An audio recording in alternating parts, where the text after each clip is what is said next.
that the Guardians of the Galaxy themselves will be introduced or be a part of Thor 4 Love and Thunder. And this news breaks out because of some reports from Vin Diesel. Actually, I'm sorry, Vin Diesel was being interviewed for Blood. What's it called? Bloodshot. Sorry. Mm-hmm. So Bloodshot's coming out this Thursday. We're going to be doing a review on that. So check it out in the channel in a few days. But he was talking to comicbook.com, and he stated Thor will also. The director talked to me about Thor will be incorporated for some of the Guardians of the Galaxy, which will be very interesting. Nobody knows. Maybe I shouldn't have said anything, he says. So it kind of slipped out. It's interesting to see. Yeah. But yeah. Man, he'll probably get in trouble for that one if he wasn't supposed to say anything. Yeah. Well, what can I say, guys? It's exciting. No. It's exciting. I mean, this is what our original MCU world that died a little bit with the death Endgame. Of Tony Stark. Oh yeah. Mm-hmm. I'm with Endgame. Yeah. This is what we got. This is what we got left of the royalty of which is the MCU, right? Yeah. And so you hear this news and you automatically, if you're an MCU fan, you know that this makes sense. Because in Endgame they leave together, and it just makes sense for them to be somewhat a part of Thor. Just like Thor may be a part of Guardians too. Mm-hmm. And so the news is incredible, guys. You should be excited. I can't wait for this for this to come. Do you remember the release date for this? Is this 21? This is probably 21. It's November 5th, 2021. Yeah. So we got a little bit over a year. A little ways to go. Yeah. But a lot of this information coming as well, with Christian Bale being the bad guy in it. Yes, and that too. And so this is a great move, guys, because the MCU, this is what it does. They bring people like Anthony Hopkins, and they bring people like Idris Elba. They bring people like Catherine, what's her name? The sister. I forget. She's a really Kate Blanchett. Yeah. I mean, these top heavy Oscar-winning actors to come and do these films. Yeah. And it works, guys. Their formula, they know their formula so well that they're like pouring, and this is what we can do here. Because this is what works. This is what makes us go watch those movies. Yeah, absolutely. And I'm super excited for it. I can't wait for the story, man. But yeah. I mean, I can't believe that Christian Bale is agreeing to something like this again. Like after, he wasn't a big, huge fan of the whole experience with Batman, right. Even though, I mean, we all love him in that. It's interesting to see that Christian Bale agreed to that, but Tessa Thompson, she stated that he was going to be a part of it, and that and she doesn't really say what role it would be, but there's a lot of speculation out there that he is playing as the devil of the MCU. Mephisto is what his name is. Mephisto.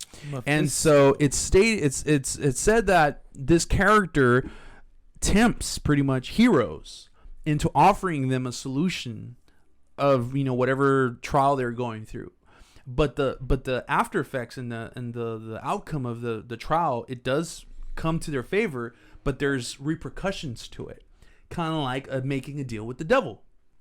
Got it. So this is kind of like a genie guy. He's kind of like that, yes, but he's. So what is this like? Can they bring people back to life? But maybe this guy's gonna be like the Aladdin genie. He's like, hey, can't bring nobody back to life. Maybe, but if he's the devil of the MCU, I would say that he would probably bring back somebody, but it would be distorted or zombified, or you know what I mean. It has to. So I would say that this character probably is gonna come, and and let's just assume that this is what's going to happen. He will probably start tempting a lot of these Guardians of the Galaxy. Probably Star-Lord, him being frustrated with Gamora about his relationship with her because she totally forgot everything. She doesn't know who he is, really. Right. And he gets, he's tempted to hey, I could make her fall in love with you again. You know what I mean? And what if she falls in love with him so much that she tries to kill the dude? Out of jealousy or something like that. That's true. That's true. And then tempting all these Guardians and then getting to Thor, and Thor, even dealing with that love thing as well. losing Natalie Portman exactly being the woman Thor. Exactly. And then, playing with his emotions and the love strings that he still has for her and stuff, Right. So Natalie Portman, guys, just to let you guys know, she is she is cast in it was one of the earliest casts when they did the actual announcement of Thor Love and Thunder. Yep. Natalie Portman was going to play Thor's, I guess, love interest again, because she was then back in the early Thor days, and then they broke up, and they really didn't get any closure. We didn't really get an explanation as to why they broke up. They must have paid her a lot to come back. Another Academy Award winning actress. Yeah. So there you go. I'm excited, super excited for Natalie Portman to be the Thor lady, because I think that she can pull those kind of characters off. Yeah. I remember her. I don't know if you remember this movie. It's called Your Highness, with Danny McBride. Natalie Portman. She must have been super young. No. It's a pretty. If James Franco comes out in it, it's a pretty one of those kind of movies. Interesting. But she comes out as the love interest, but she's kind of like a like a really confident woman. Okay. Yeah. And so she's really boss good lady. So I can see, because I saw that movie, I can see her doing Thor. Yeah, I mean, she's great. Another theory that I would just want to throw out there before we wrap this segment up is what if Thor still feels really bad about losing Asgard from Thor 3 for Ragnarok, and this Mephisto guy comes in and he tries to get him to sign a contract with him about returning Asgard back to life. That's another good one, dude, because I don't like where they're staying at right now, man. It doesn't look like the Bay, like some crazy island. It looks like some fisherman's fisherman's drunk ward. Man, I didn't like it. Yeah, it's not cool. So I mean, there's a lot of possibilities on this, and it looks really good, man. I was really excited about Thor. As a matter of fact, I would say this is probably the most excited I've ever been about a Thor film. Because I don't really like 1 or 2, to be quite honest with you. Like, they're good, okay, whatever. I like 1 a lot. 2, I didn't. I was surprised by 3, like, supremely surprised. 3. Like, I love it. But 4, it looks amazing. And I believe Thor 3 Ragnarok is probably, I think, don't correct me if I'm wrong, guys, in the comments, but I believe the Ragnarok is the best reviewed movie highest of rated. the MCU.